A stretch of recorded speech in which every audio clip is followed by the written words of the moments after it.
Shalom teman-teman dan Bapak Ibu semua, selamat hari Minggu, selamat beribadah, Tuhan memberkati dan menyertai kita semua.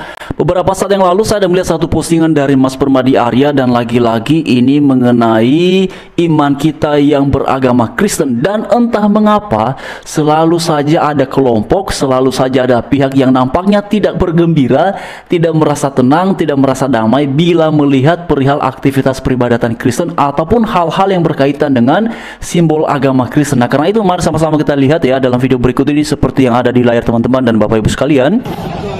Ya.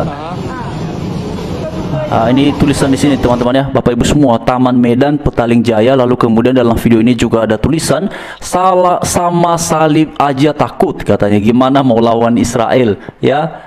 Oke, kita dengarkan ya. Kita tak mau gaduh dia.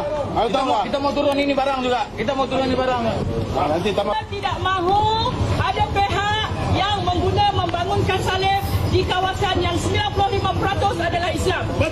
Oke, teman-teman dan Bapak Ibu sekalian, jadi jelas ya di sini ya, aksi penolakan dari pihak warga ini itu menggunakan alasan agama. Di sini diuraikan bahwa di kawasan yang 95% adalah Islam. Betul katanya. Nah, Bapak Ibu dan teman-teman, mari kita lihat ya.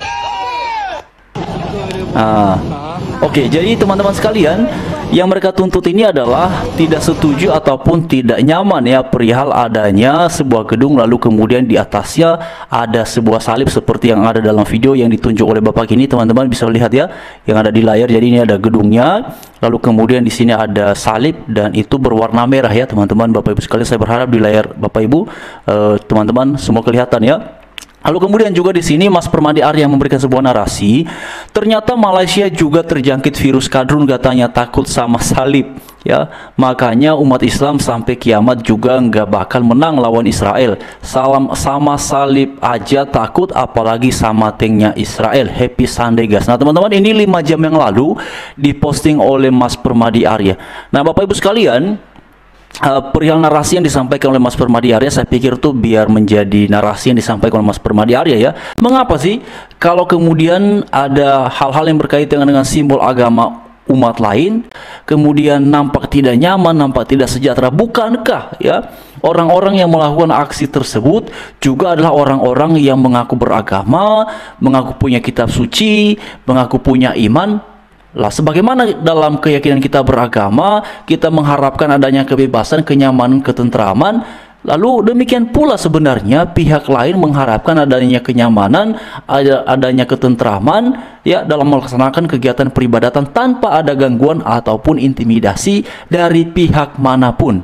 Jadi lalu kemudian teman-teman sekalian, ini memunculkan beragam reaksi ya, beragam komentar. Lalu di sini ada yang menuliskannya sama babi haram ya, sama anjing juga haram, tapi sama oke, ini dia teman-teman ya, ini dari Vicky Victoria. Lalu kemudian juga di sini ada dari Jeremy Koro, sama salib takut, sama KFC takut, sama Unilever juga takut katanya. Banyaklah yang mereka takuti ya, tapi oke, ini beda cerita lagi kawan-kawannya.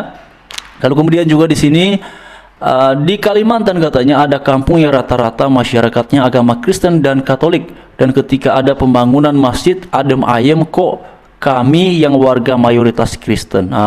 Ini ya adem ayem katanya kalau di sana. Memang teman-teman sekalian, selain daripada yang disebutkan di sini ya, sepengetahuan saya, karena saya juga pernah di NTT ya, jadi di NTT itu kan mayoritasnya Kristen ya, ada Kristen lalu kemudian juga ada Katolik, tetapi yang pasti adalah ada juga penganut agama lain, yaitu saudara kita yang beragama Islam di sana. Dan sejauh ini belum pernah saya dengar bahwa kawan-kawan, sahabat-sahabat, saudara yang beragama Kristen di sana, ketika ada saudara-saudara yang beragama Islam yang melakukan peribadatannya lalu kemudian diganggu ataupun dilarang dan segala macamnya, sejauh ini tidak pernah saya dengar orang Kristen melakukan hal tersebut. Ya, dan bila manapun, di daerah manapun, di belahan dunia manapun ada orang Kristen yang melakukan pelarangan peribadatan umat lain, saya secara pribadi tidak setuju kawan-kawannya, dan itu tidak seperti yang kita imani sebagaimana diajarkan oleh Alkitab, sebagaimana dipaparkan oleh kitab suci yang mulai dari terutama di dalam kitab-kitab Perjanjian Baru, kitab-kitab Injil ya, Matius, Markus, Lukas dan juga Yohanes, pengajaran Tuhan Yesus. Teman-teman, kita bisa lihat ya, Tuhan Yesus itu ketika dia menyampaikan pengajaran, apakah semua para pendengar menerima apa yang dia sampaikan? Tidak, ya. Banyak yang kemudian menerima, tetapi juga tidak sedikit yang melakukan penolakan perihal yang diajarkan oleh Tuhan Yesus. Tetapi apakah kemudian Tuhan Yesus selalu meminta para pendukungnya melakukan hal-hal yang tidak seharusnya dilakukan kepada mereka yang menolak ajarannya? Tidak. Justru satu hal yang menakjubkan yang diajarkan oleh Tuhan Yesus, bahwa kasihilah musuhmu, berdoalah bagi mereka yang menganiaya kamu, berkatilah mereka. Wah, luar biasa kawan-kawan ya.